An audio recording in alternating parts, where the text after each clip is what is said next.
सो ये current electricity का 5th lecture है दोस्तों। पहले कुछ 4 लेक्चर्स में हमने करंट के बारे में, चार्ज के बारे में, potential difference, EMF, ohm's law, resistance, resistivity, its dependence on temperature, drift velocity, mobility, current density, इन सब चीज़ों के बारे में पढ़ा। लास्ट क्लास हमारी पूरी तरीके से कॉम्बिनेशन ऑफ रेजिस्टेंस के ऊपर थी और रेजिस्टेंस के डिपेंडेंस के ऊपर थी।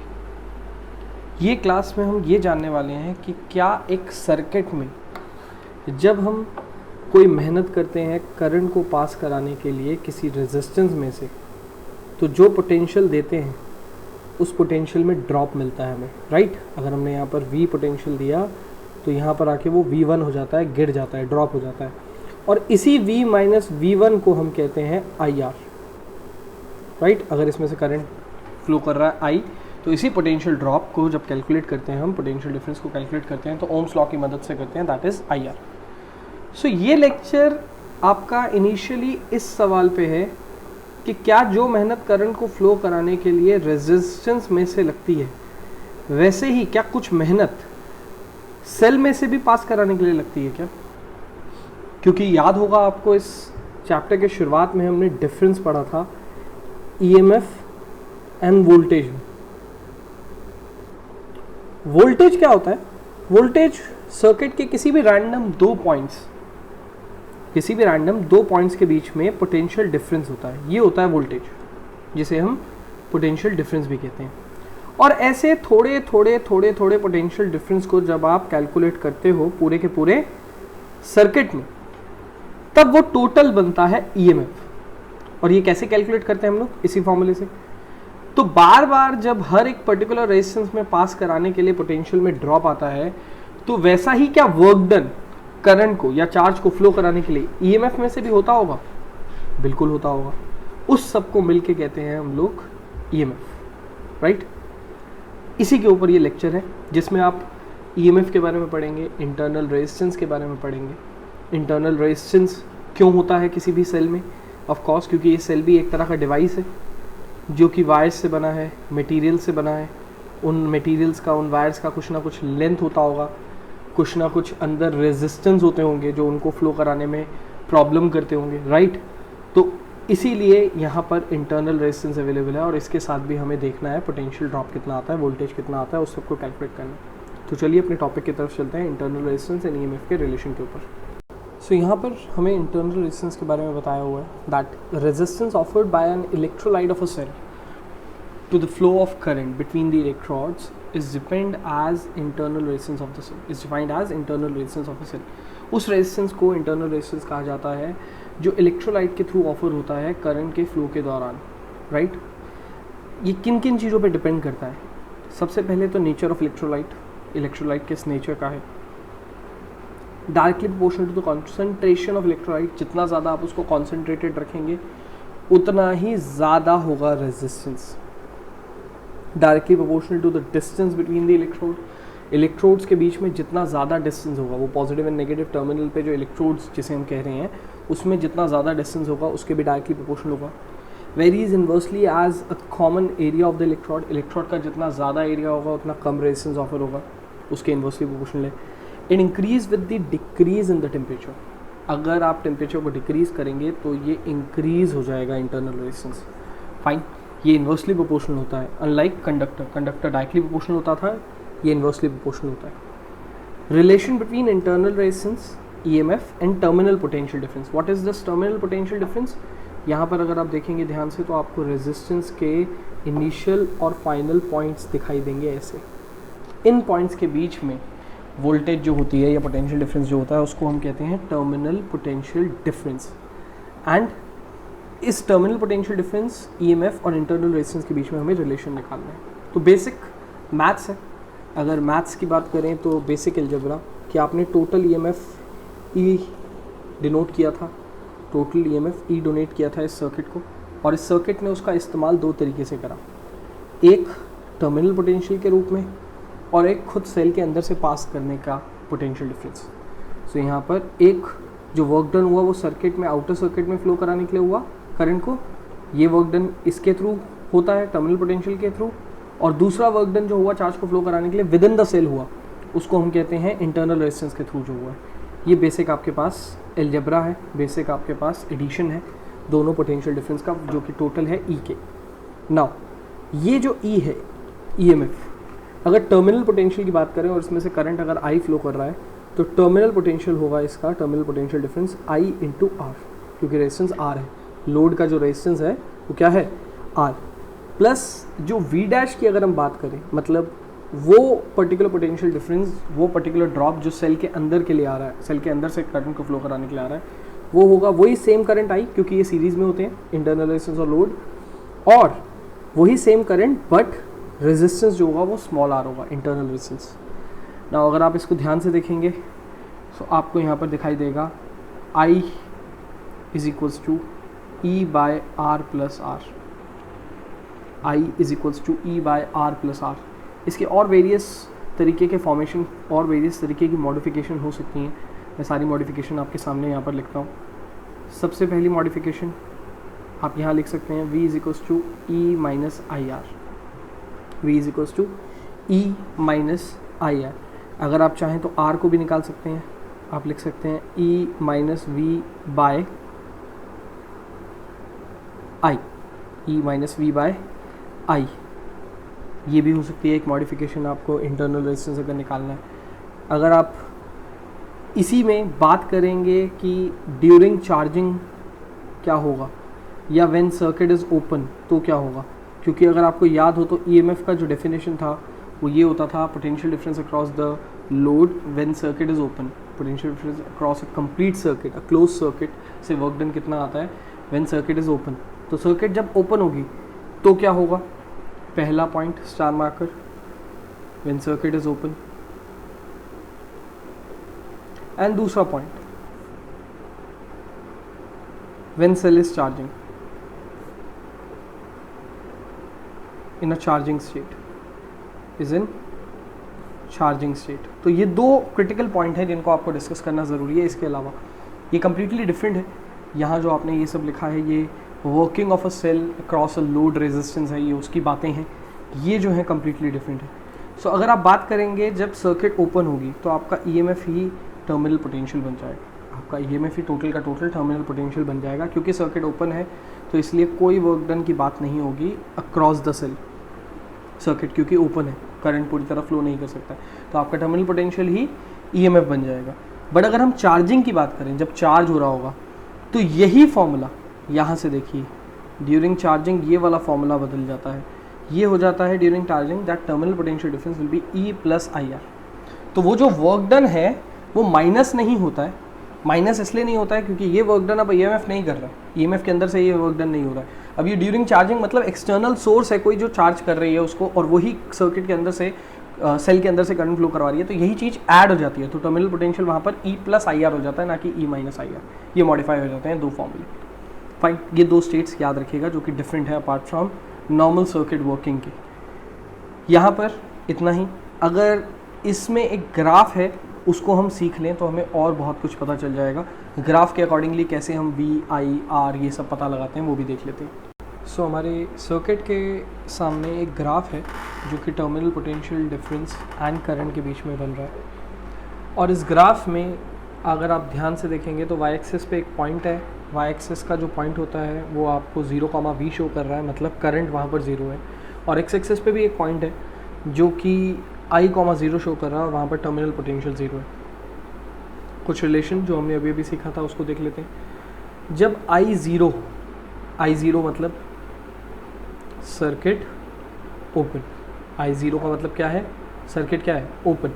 और जब सर्किट ओपन हो सो हमारे पास जो भी ईएमएफ होता है वही टर्मिनल पोटेंशियल डिफरेंस होता है, और जो टर्मिनल पोटेंशियल डिफरेंस होता है वही ईएमएफ होता है।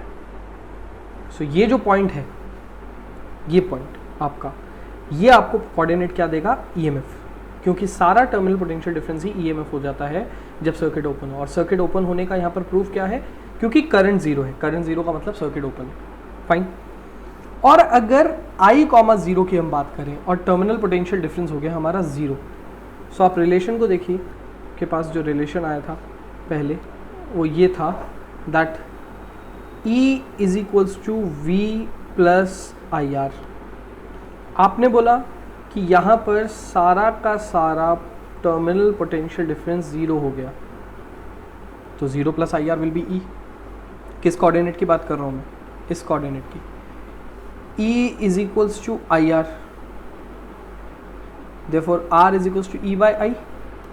सो ये कोऑर्डिनेट आपका है V, ये कोऑर्डिनेट हमारा है I। इस V और I को, इस E और I, क्योंकि ये कोऑर्डिनेट जो था यही आपका EMF था और ये कोऑर्डिनेट आपको मैक्सिमम करंट दे रहा है। ये कौन सा है? Maximum current. ये है मैक्सिमम करंट दोस्तों। इसको डिवाइड करेंगे तो आपका इंटरनल रेजिस्टेंस निकल जाएगा।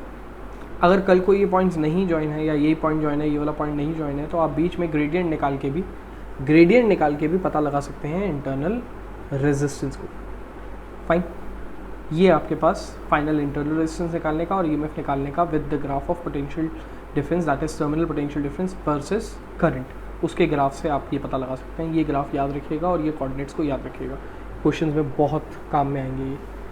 आगे बढ़ते हैं, ईएमएफ के कॉम्बिनेशंस के ऊपर चलते हैं। मतलब वो कॉम्बिनेशंस जहाँ पर सेल सीरीज़ में या पैरेलल में लगे होते हैं या both, series and parallel both, उन कॉम्बिनेशंस को डील करते हैं। जनरली बुक्स के लेवल में यहाँ पर सिर्फ 2 या 3 सेल्स लगा दिए जाते हैं सीरीज़ में, और पैरेलल में भी 2 या 3 लगा दिए जाते हैं, लेकिन हम n cells of series and n cells of parallel करेंगे। यस, यही n cells series and parallel mix combination जब आएगा हमारे लिए बहुत मुसीबत बन जाएंगे। अभी थोड़ी देर में हम उसका एक सर्किट डायग्राम देखेंगे जो बहुत ही विकराल लगेगा हमें, उसे सॉल्व करना बहुत ही मुश्किल है। तो वहाँ पर हम 2 या 3 से सॉल्व करेंगे, लेकिन जब तक मुमकिन है तब तक n सेल्स के अकॉर्डिंगली आंसर्स देते हैं, वही एक सही तरीका होता है किसी भी चीज़ को डिराइव करने का। लेट्स से यहाँ पर आपके पास सेल्स हैं जिनके EMF हैं respectively E1, E2, E3 up to EN, और उन सबके इंटरनल रेजिस्टेंस हैं R1, R2, R3 up to RN। और करंट जो एंटर कर रहा है, क्योंकि ये सीरीज़ में है तो करंट सेम फ्लो करेगा, दैट इज़ I। इसके थ्रू हमें इस तरीके के कॉम्बिनेशन का नेट EMF और नेट रेजिस्टेंस निकालना है।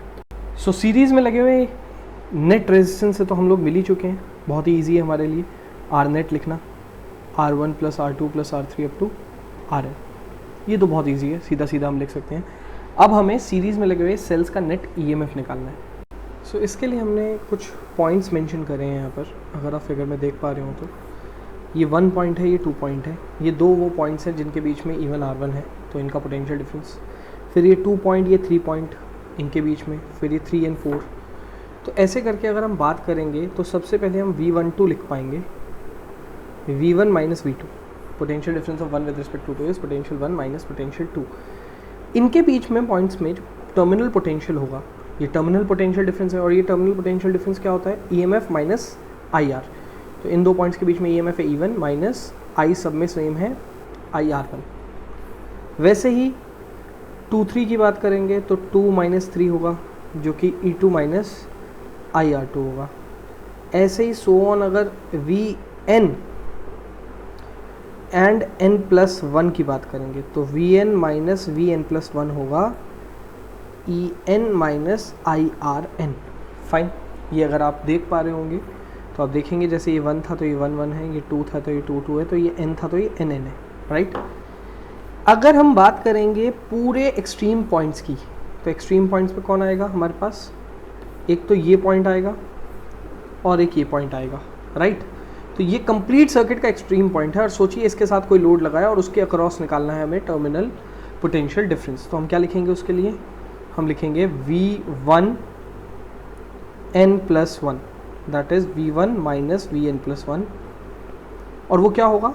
V12 plus V23 plus V34 up to Vnn plus 1। अगर इसमें आप इसको खोलेंगे तो ये आपको V1 माइनस V2, फिर V2 माइनस V3, फिर V3 माइनस V4, ऐसे होते हुए आपको Vn minus 1 minus Vn plus Vn minus Vn minus 1, Vn plus 1 दिखाई देगा, राइट। सो अगर आप देखेंगे तो सारे V2, V3, V4 up to Vn cancel हो रहे हैं, खाली V1 बच रहा है आगे और Vn माइनस Vn प्लस 1 बच रहा है एंड में, तो वही है V1 minus Vn plus 1। And अगर इनकी वैल्यूज़ जो हमने निकाली हैं वो देखें, सो ये होगा total terminal potential difference. Terminal potential difference, ये पूरे सर्किट का टर्मिनल पोटेंशियल डिफरेंस है।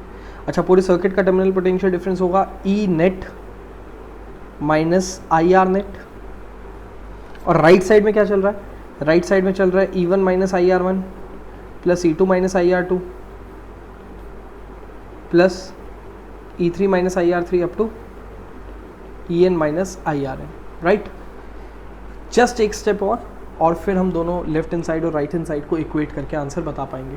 सो यहाँ पर E one, E two, E three up to E N, इनको एक साथ रखिए एक ब्रैकेट में ऐड करके, और minus I R one, I R two, minus I R three, इन सब से कॉमन ले लेते हैं हम माइनस आई, तो R one plus R two plus R three up to R N is equals to E net minus I R net.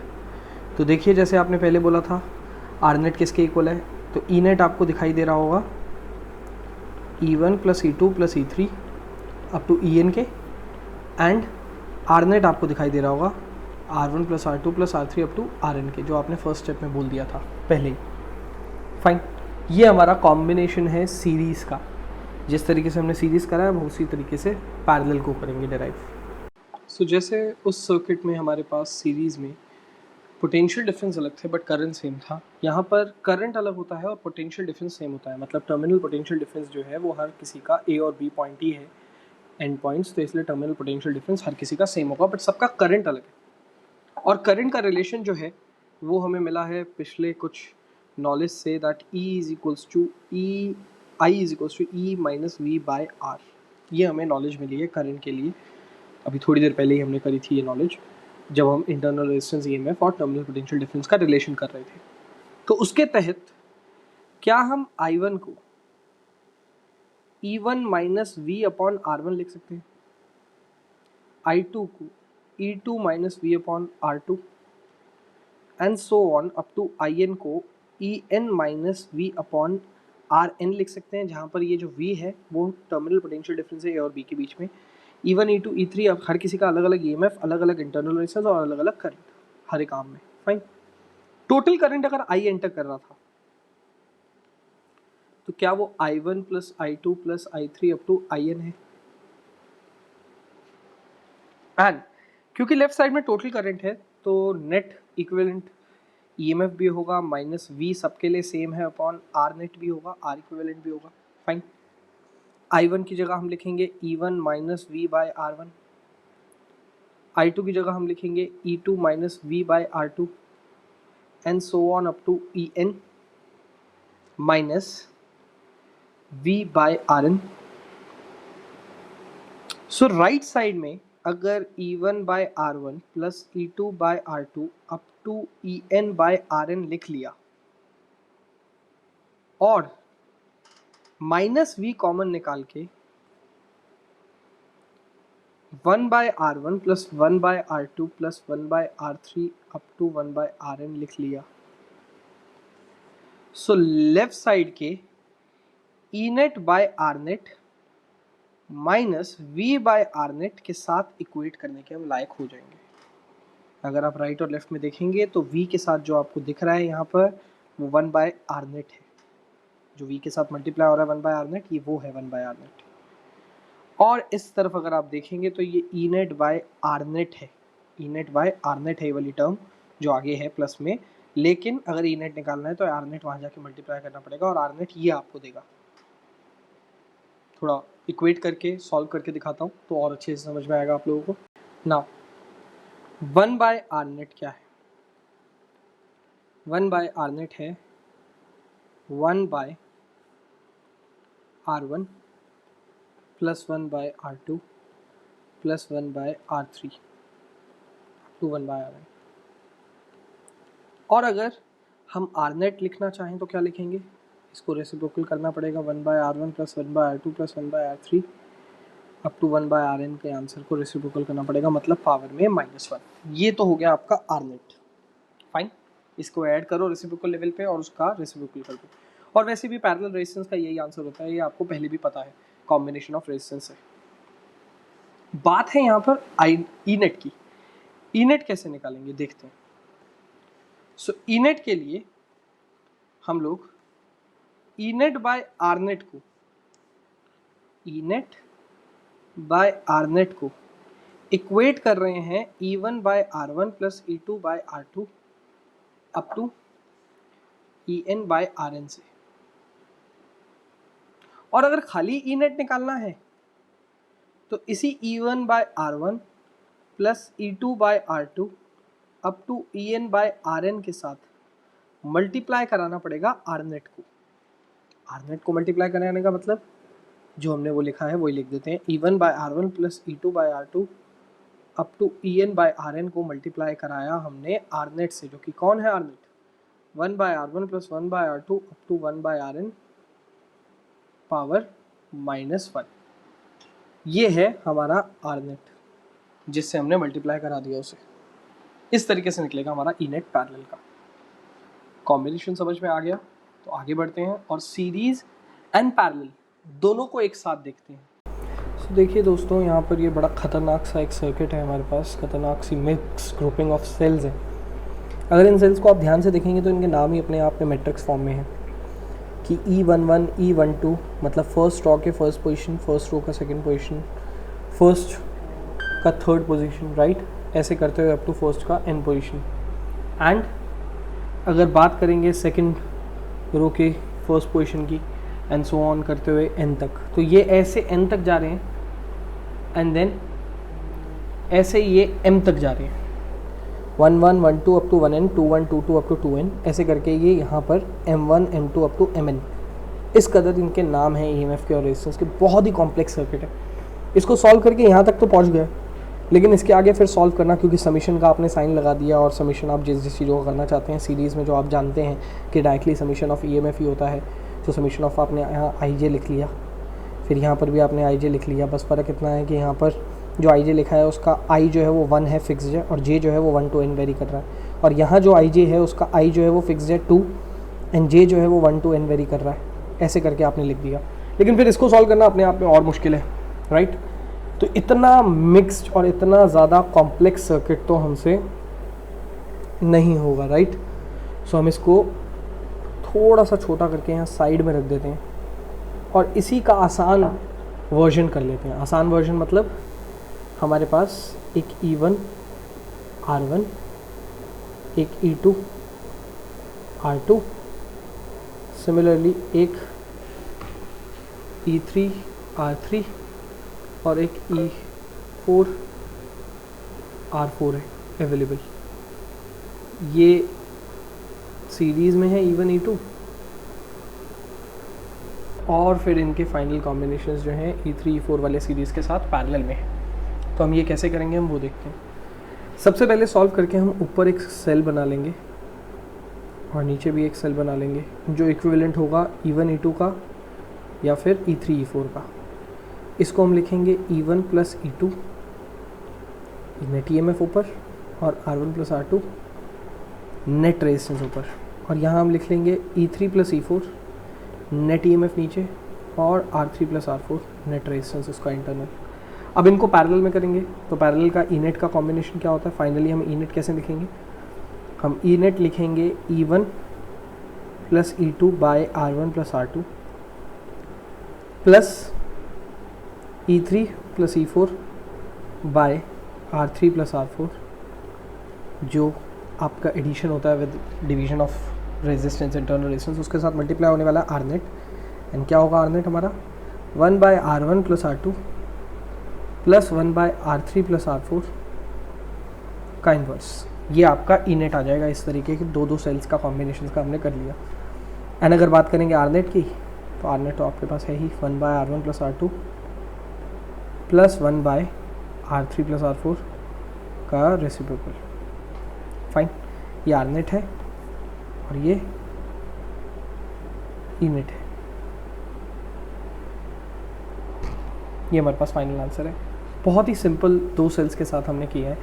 n sales ऐसे और m ऐसी rows, n cells in each row and m such rows, ऐसा solve करना बहुत difficult है, बहुत crucial है, right. उसका जो एल्जेब्रिक फॉर्म बनेगा वो बहुत ज़्यादा वर्स बनेगा। अगर आप चाहते हैं तो मैं आपको दिखाता हूँ कि एग्जैक्टली किस तरीके का फॉर्मेट बन रहा है। जो टाइपिंग लेवल पे हमारे असाइनमेंट्स में अवेलेबल है, मैं आपको दिखाता हूँ। और एक हद तक सॉल्व करने के बाद उसको हमने छोड़ दिया है, एक तरह से इनकम्प्लीट छोड़ दिया है, तो आप देख सकते हैं। मैं ये जो सिंपल वाला है इस वर्जन को हटा रहा हूँ और कॉम्प्लेक्स इसका आंसर आपको दिखाता हूँ। देखिए आप यहाँ पर पहले सॉल्व किया है, हर एक पर्टिकुलर रो को उसका फॉर्मेट लिखा है, आर का फॉर्मेट लिखा है, और फिर इसको सॉल्व करके ये वाली सर्किट बनाई है और फिर इनका पैरेलल कॉम्बिनेशन सॉल्व करने की कोशिश की है। कुछ अजीब सा ही आंसर आ रहा है, राइट।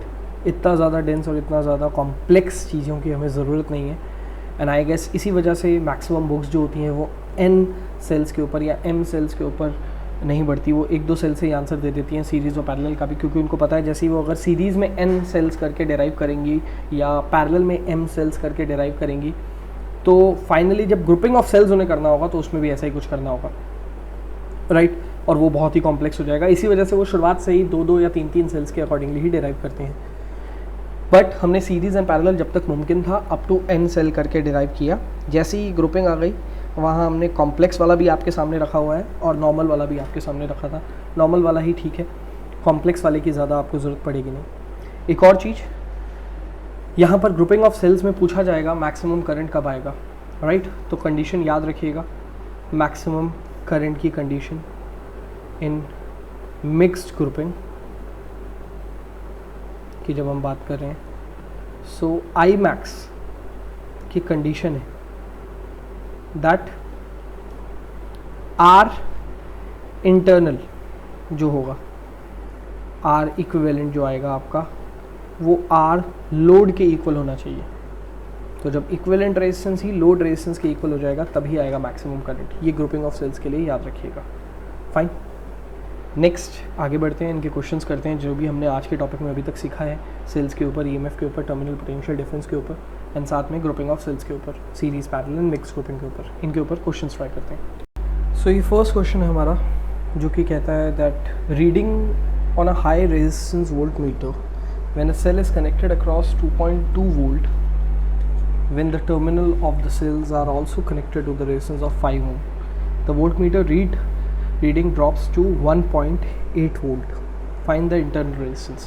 So basically हमारे को terminal potential difference दिया हुआ है यहाँ पर, V is equals to 1.8 volt, जो कि वोल्टमीटर की रीडिंग होगी। टर्मिनल पोटेंशियल डिफरेंस ये है, इन टर्मिनल्स के बीच में पोटेंशियल डिफरेंस। लोड जो हमें दिया हुआ है, लोड रेजिस्टेंस जो दिया हुआ है वो 5 ओम है। यहाँ पर हमारे पास ईएमएफ अवेलेबल है, ईएमएफ हमारे पास 2.2 वोल्ट अवेलेबल है। इंटरनल रेजिस्टेंस हमें फाइंड आउट करना है। Fine, so E is equals to V minus IR, ये हमारे पास एक फॉर्मूला है। एंड अगर हम बात करेंगे I की, तो I कैलकुलेट करने के लिए एक और चीज़ है हमारे पास, that is V by R, क्योंकि यही चीज़ E is equals to IR minus I into small r भी होती है, राइट। सो I फाइंड करने के लिए हमारे पास तरीका है V बाय R करने का। V जिसमें हमारे पास कितना है 1.8 एंड लोड रेजिस्टेंस कितना है 5, इसको कैलकुलेट करेंगे तो हमारे पास निकलेगा 0.36 एम्पेयर, 0.36 एम्पेयर। इस I की हेल्प से हम लोग निकाल सकते हैं R। सो यहाँ पर हमारे पास R होगा V माइनस, फॉर्मूले में यहाँ थोड़ा सा चेंज है, ये V प्लस R होता था, तो हमारे पास फॉर्मूला हो जाएगा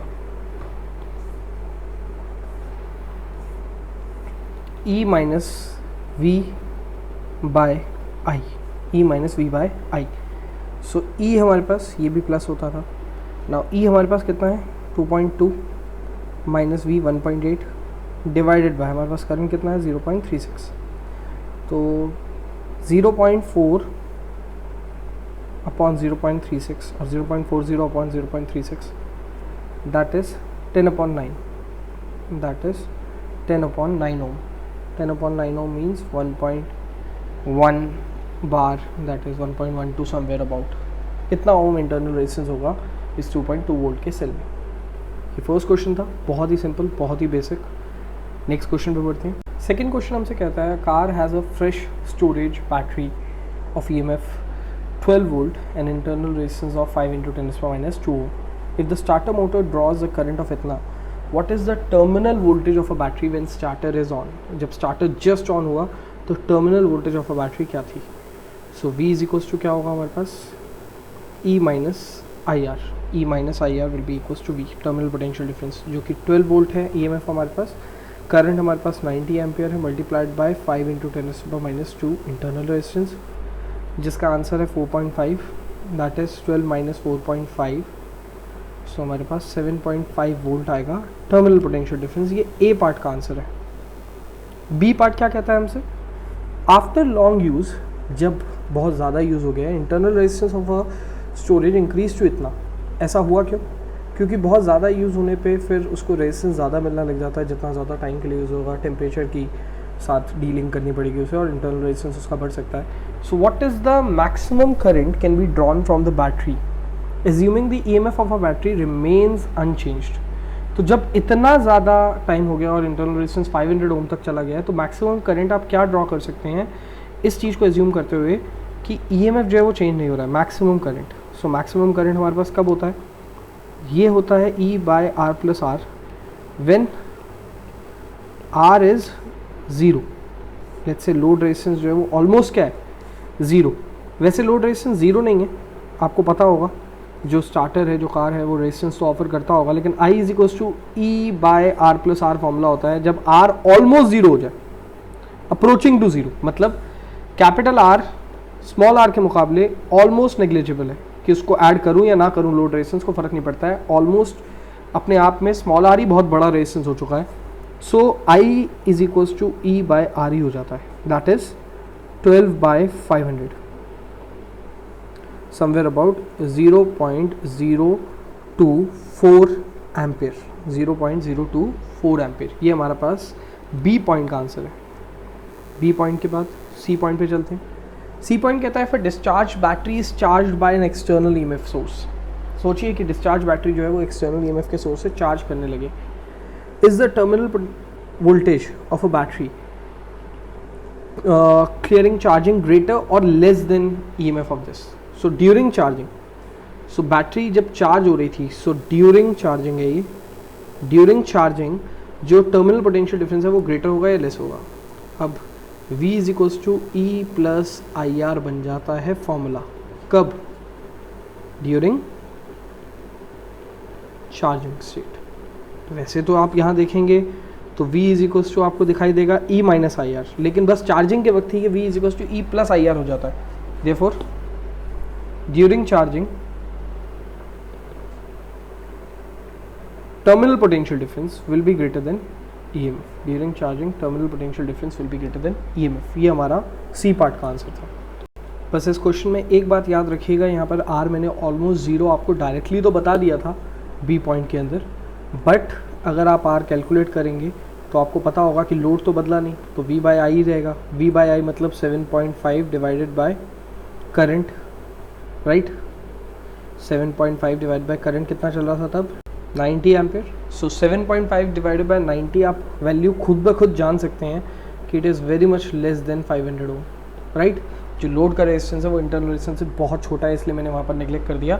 लेकिन हर बार ये नेगलेक्ट हो जाए ऐसा भी नहीं है, आप निकाल के इसको देख लीजिएगा कि वो नेगलेक्ट हो रहा है या नहीं हो रहा है ऐसे केसेस में। नेक्स्ट क्वेश्चन पे बढ़ते हैं इसी के साथ। थर्ड क्वेश्चन, हमारे पास EMF ऑफ अ सेल दे रखा है 1.5 वोल्ट होता है, इंटरनल रेजिस्टेंस 0.5 ओम है, एंड ये कनेक्ट किया गया है एक नॉन लीनियर कंडक्टर के साथ whose VI graph is shown in the figure. So ये है हमारा VI ग्राफ। ये क्वेश्चन का पार्ट है दोस्तों। ग्राफिकली हमें ऑब्टेन करना है current drawn by the cell and its terminal potential difference. तो ग्राफिकली ऑब्टेन करना है। ये जो राइट साइड में है ये बेटा आंसर है आपका, लेफ्ट साइड का क्वेश्चन है। बट अगर हम याद करें बेसिक अपनी बात को, तो हमारे पास हमें पता है कि EMF ऑफ द सेल ही, EMF ऑफ अ सेल ही टर्मिनल पोटेंशियल बन जाता है in open circuit. In open circuit का मतलब क्या है? इन ओपन सर्किट का मतलब है when I is equals to 0। जब I 0 होता है तो EMF ही हमारे पास बन जाता है हमारा टर्मिनल पोटेंशियल डिफरेंस। तो आपको V तो पता चल ही गया, इससे 1.5 वोल्ट ही होगा, जितना EMF है उतना ही हो जाएगा।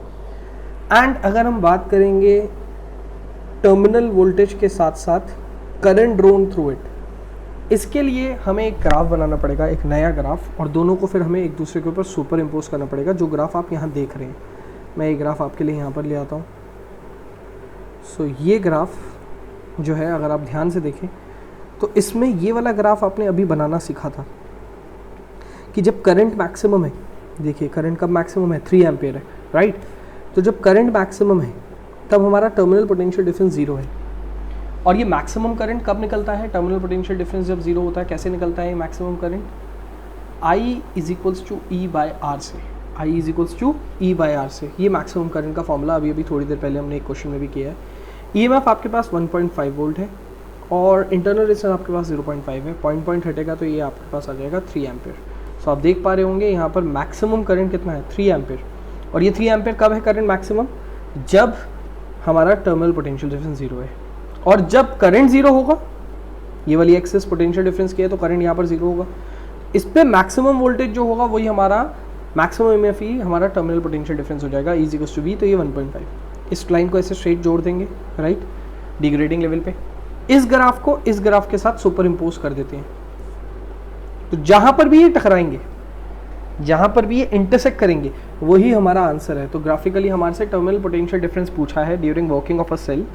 सो हम बोल देंगे कि टर्मिनल पोटेंशियल डिफरेंस हो जाएगा during working of a cell 1 volt and current जो हो जाएगा वो हमारा हो जाएगा 1 एम्पियर, क्योंकि ये इंटरसेक्शन पॉइंट है उन दोनों ग्राफ्स का, क्वेश्चन के ग्राफ का और आंसर के ग्राफ का इंटरसेक्शन पॉइंट। ये आपको देता है terminal potential difference and current during the working of a cell across the load.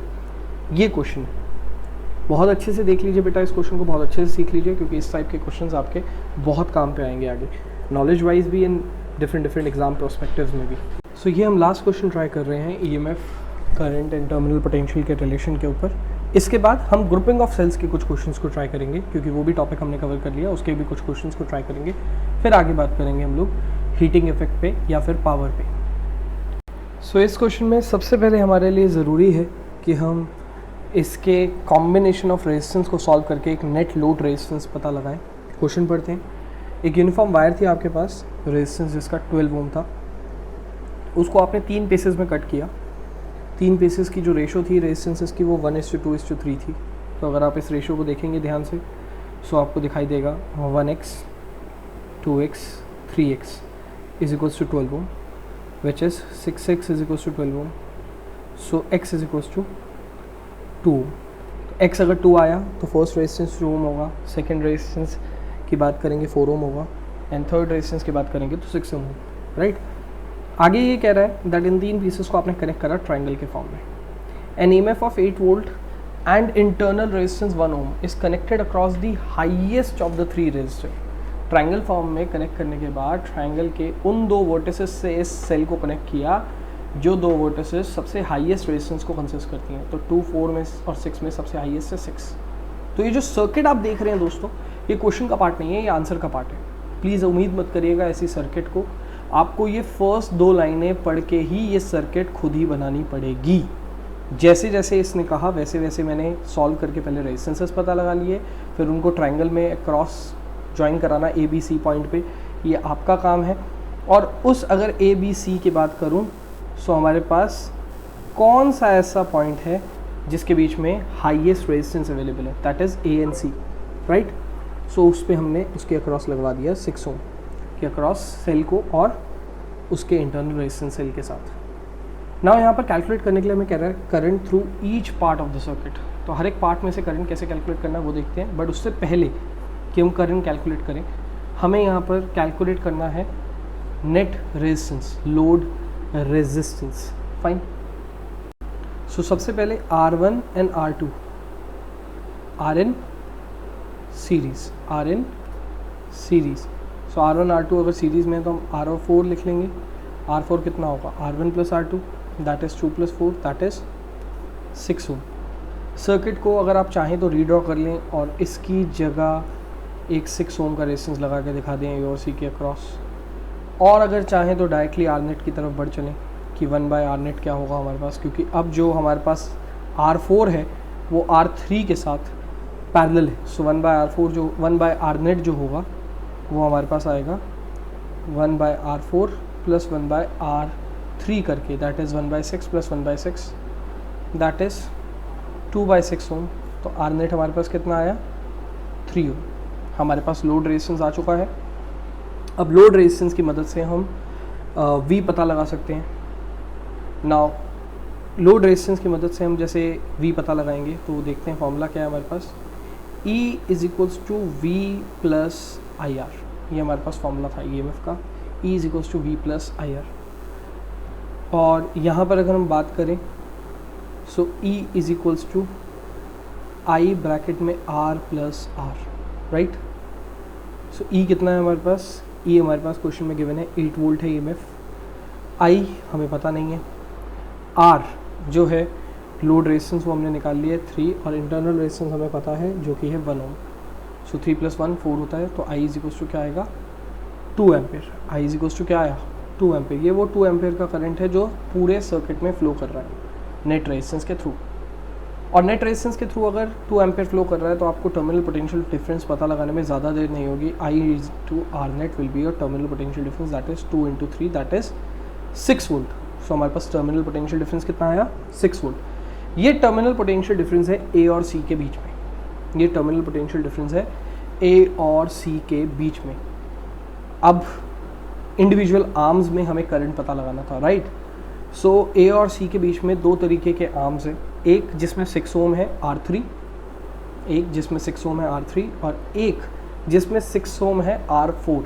मैं उस सर्किट को आपके लिए यहाँ पर ड्रॉ करता हूँ सो दैट आप अच्छे से देख सकें कि कैसे टर्मिनल पोटेंशियल डिफरेंस पता लगाने के बाद इंडिविजुअल आर्म में आप पता लगाएंगे करंट को। सो इस सर्किट को अगर आप देख रहे हैं तो A और C के बीच में आपको टर्मिनल पोटेंशियल डिफरेंस पता चला है, और टर्मिनल पोटेंशियल डिफरेंस जो है वो R3 के साथ भी वर्क कर रहा है और R4 के साथ भी वर्क कर रहा है। R4 क्या है, R4 था आपके R1 और R2 का रिजल्टेंट, R1 और R2 का रिजल्टेंट। तो जो भी R4 में करंट मैं एंटर करवाऊंगा इसका मतलब वो R1 एंड R2 में एंटर कर रहा है वो current, fine.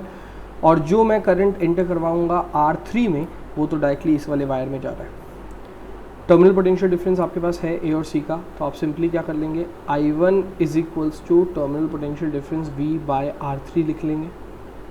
So I1 will be equals to what, I1 will be equals to, और let's call it I3, let's call this I3 and let's call it I4। So I3 will be equals to 6 by 6, 1 ampere. So I3 मतलब resistance across R3, and I4 क्या होगा, I4 होगा V by R4 that is 6 by 6 again 1 ampere, क्योंकि 2 ampere का current आ रहा था तो of course अगर यहाँ 1 एम्पेयर गया तो यहाँ पर भी कितना जाएगा, 1 एम्पेयर। एंड ये I4 he I2 and I1 के इक्वल है क्योंकि वो सीरीज़ में थे 1 एम्पेयर। सो हमारे पास रेजिस्टेंस अक्रॉस 6 ओम कितना गया current, 1 ampere. Resistance across 2 ohm and 4 ओम कितना गया, 1 एम्पेयर। एंड टोटल करंट कितना जनरेट हुआ हमारे इस सर्किट में, 2 एम्पेयर, फाइन। ये आपका लास्ट क्वेश्चन था जिसमें आपने कॉम्बिनेशन से लेकर टर्मिनल पोटेंशियल डिफरेंस से लेकर नेट रेजिस्टेंस से लेकर इक्विवेलेंट या फिर EMF कहूँ, इंटरनल रेजिस्टेंस कहूँ, इन सब के रिलेशंस को यूज़ करके आपने इस क्वेश्चन को सॉल्व किया, फाइन। नेक्स्ट आगे बढ़ते हैं हम लोग, अगले टाइप के क्वेश्चंस करते हैं। ये जो सारे क्वेश्चंस थे वो EMF इंटरनल रेजिस्टेंस से रिलेटेड थे, आगे भी वही होंगे, but now this time we'll deal with grouping of cells, series, parallel और मिक्स ग्रुपिंग, फाइन, उनसे डील करेंगे। सो ग्रुपिंग ऑफ सेल्स का ये हमारा फर्स्ट क्वेश्चन का A पार्ट है, जिसमें हमें डील करना है कि अगर 3 सेल्स को सीरीज़ में लगाया जाए with some internal resistance and उनकी EMF मेंशन है विद एक्सटर्नल रेजिस्टर 4 ओम, तो कैलकुलेट करें एमीटर की रीडिंग।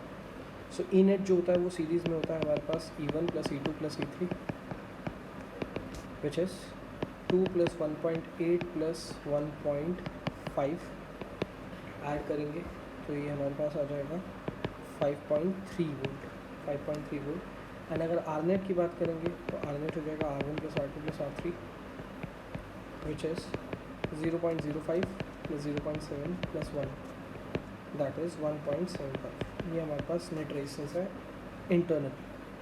इसको इक्वेट करते हैं और I को कैलकुलेट करने के लिए हमारे पास फॉर्मूला है I = E by R + R। A part का आंसर बड़ा सिंपली आ जाएगा, E कितना है हमारे पास नेट 5.3 अपॉन R है 4 + 1.75 विच इज़ 5.3 बाय 5.75। ये इतना एम्पेयर हमारे पास करंट होगा। फाइन, इसके बी पार्ट को देखते हैं। बी पार्ट हमसे क्या कहता है? बी पार्ट कह रहा है अगर ये 3 सेल्स आप पैरेलल में ज्वाइन करते हैं, राइट, लेट्स से आपने इनको पैरेलल में ज्वाइन करा, ये पैरेलल का सिंबल बनाना चाहता था, नॉट एलिमेंट, सो यहाँ ये करेक्शन थी।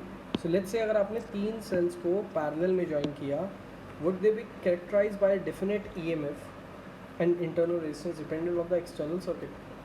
इनके क्या इनका इंटरनल ईएमएफ और इंटरनल रेजिस्टेंस एक्सटर्नल सर्किट पे डिपेंड करेगा? अगर नहीं तो कैसे हम करंट ऑब्टेन करेंगे डिफरेंट ईएमएफ्स के थ्रू? क्या पास कर रहा है करंट, राइट, हर एक ईएमएफ से क्या करंट जनरेट किया। सो ये एक तरह से कह रहा है कि कोई ऐसा फॉर्मूला जो कि गिवन हो हमें, जो हर एक सर्किट का हर एक ईएमएफ के थ्रू निकलने वाले करंट का पता लगाने में हेल्प कर सके। ऐसा कोई फार्मूला डायरेक्ट नहीं, सीबीएसई में हमारे पास ऐसा कोई फार्मूला नहीं है जो डायरेक्टली हमें ये बता सके। बट येस, हम लोग किरचॉफ्स लॉ का यूज़ ज़रूर कर सकते हैं, किरचॉफ रूल्स का यूज़ कर सकते हैं, बट किरचॉफ्स रूल जो है वो अभी हमने सीखा नहीं है। तो आप क्या कर सकते हैं, आप इसके इंडिविजुअल करंट को पता लगाने के लिए वही कर सकते हैं जो मैंने डेरिवेशन में किया था। इसी वीडियो में पीछे जाइए और आपको वहाँ पर पैरेलल जब सेल्स लगे होते हैं तो उसके डेरिवेशन मिलेगी, I1 I2 I3 के बारे में इंफॉर्मेशन मिलेगी। वहाँ से आप पता लगा सकते हैं कि इंडिविजुअल सेल कितना करंट ऑफर कर रहा है। इसके फर्स्ट पार्ट का आंसर नहीं है। सीबीएसई के रिगार्डिंग हमारे पास ऐसा कोई फॉर्मूला नहीं है जो हमारे को कैरेक्टराइज करके दे चीज़ों को कि इंटरनल रेजिस्टेंस जो है उसके साथ कैसे ऑब्टेन कर पाएंगे हम ईएमएफ और इंटरनल रेजिस्टेंस के हेल्प से हर एक सेल का करंट। बट येस, थोड़ी देर पहले जो मैंने डेरिवेशन में काम किया था वो काम आप यहाँ पर अप्लाई कर सकते हैं इसके इंडिविजुअल सेल से करंट पता लगाने के। नेक्स्ट क्वेश्चन पे पढ़ते हैं। ये क्वेश्चन हमसे कहता है 20 volt battery of internal resistance 1 ohm is connected with 3 coils of 12 ohm, 6 ohm and 4 ohm in parallel and a resistor of 5 ohm, and reverse battery EMF 8 volt की connected है आपके पास।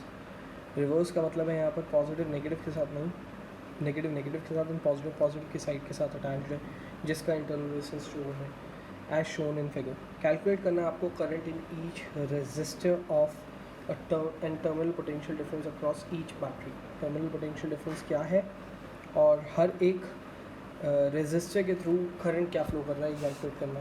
थोड़ा लंबा काम है बट स्टार्ट करते हैं बेसिक से। सो ई नेट के साथ स्टार्ट करते हैं, राइट। ई नेट की अगर हम बात करेंगे सो हमारे पास ई नेट आएगा E1 माइनस E2।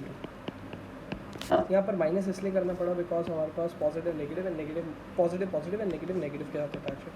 तो 20 माइनस 8 हो जाएगा, that is 12 volt. But R net के साथ ऐसा कोई सीन नहीं है, आर नेट डायरेक्टली ऐड हो जाएगा, इंटरनल रेजिस्टेंस सीरीज़ में है जो कि हमारे पास 3 ओम हो जाएगा, राइट। अब R net of the load calculate करने की कोशिश करते हैं। तो R net of the load आएगा, लेट्स से कि ये R1 है, ये R1 है, ये R2, ये R3 एंड ये R4। So are net calculate करने के लिए हमें R1 को डील कराना पड़ेगा R2, R3, R4 के नेट रेजिस्टेंस के साथ, जो कि 1/R5 के मेंशन कर सकते हैं हम लोग, 1/R2 plus 1/R3 plus 1/R4, जिसके लिए हम लिख सकते हैं 1/12 plus 1/6 plus 1/4 LCM 12, 1 plus 2 plus 3 that is 6/12। So 1/R5 अगर 6/12 है तो R5 हमारे पास होगा 2 ओम, R5 2 ओम है। सो आर नेट क्या आएगा R1 plus R5। So load resistance आ गया हमारे पास 5 प्लस 2 दैट इज़ 7 ओम। अब नेट करंट आप पता लगा सकते हैं बहुत आसानी से। नेट करंट होगा हमारे पास E net upon R net plus R net. So यहाँ पर ई नेट हमारे पास आया है 12 वोल्ट और नेट इंटरनल रेजिस्टेंस आया हमारे पास 3 ओम और नेट एक्सटर्नल लोड आया हमारे पास 7 ओम, दैट इज़ 1.2 एम्पेयर का करंट। अच्छा, ये 1.2 एम्पेयर का करंट कहाँ से गुजरता है पहले उसको देखते हैं। उसके एक सर्किट को ड्रॉ करते हैं जहाँ से ये 1 एम्पेयर का करंट गुजरता है। सो इसका सबसे पहला क्वेश्चन, ये सर्किट में जब हमने देख लिया कि 1.2 एम्पेयर कहाँ से गुजर रहा है, जिसके लिए हमारे पास ये है R1 और ये है R5। सो इसका सबसे पहला क्वेश्चन था that terminal potential difference across each battery निकालें। वो बहुत सिंपल है हमारे पास। सो इसको लेट्स से कहते हैं हम फर्स्ट एंड इसको हम कहते हैं सेकंड।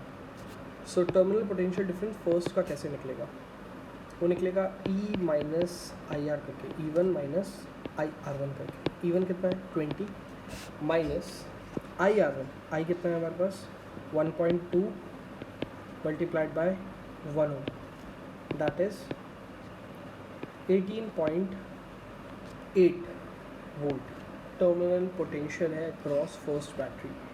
एंड सेकेंड बैटरी के अक्रॉस क्या होगा terminal potential E2 minus I R to.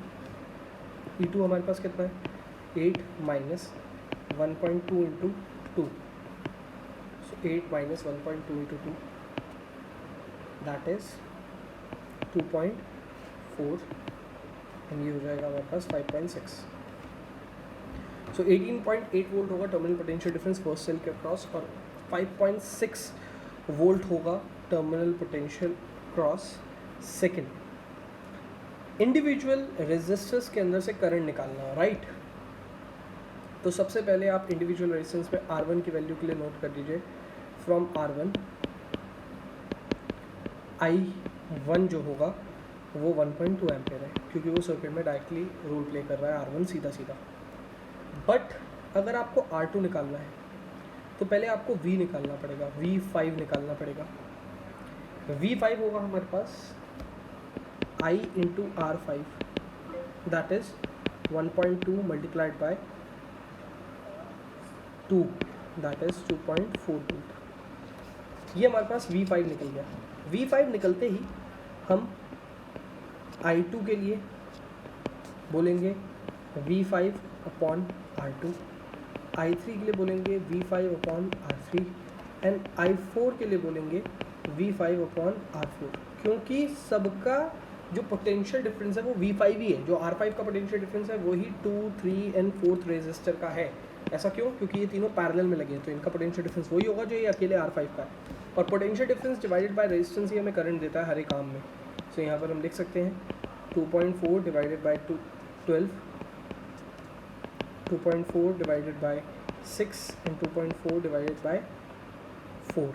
ये हमारे पास इतने एम्पेयर करंट गुजरेंगे second, third and fourth resistor से। मेरा फर्स्ट रेजिस्टर ये था, सेकंड ये, थर्ड ये एंड फोर्थ ये सब की वैल्यूज़ यहाँ पर लिखी हुई हैं।